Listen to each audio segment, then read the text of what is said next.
April 19 Akshaya Tritiya दिन जदि आपण एही पांचटी जिनिस निज घर को आणुचंती तेबे आपणक उपरे माँ लक्ष्मी अपार कृपा रहिबो एवं भगवान नारायण आशीर्वाद मध्य देखिबाकू मिलिबो। प्रथम जिनस निज घर को एक माटी माठिया नहीं आसंतु। एपरि करिबा द्वारा आपणक उपरे माता लक्ष्मी कृपा वृष्टि हुए एवं घरे स्थायी भाबे लक्ष्मी वास करंती। द्वितीय जिनस आपणकू हळदी गंठी आनिबा उचित।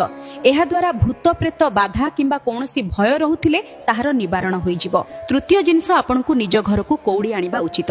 एथिरे माता रानी अत्यंत प्रसन्न हुअंती एवं आपणक घरे धनर वर्षा होइथाय। चतुर्थ जिनस सैंधव लवण सॉल्ट नहीं आसंतु।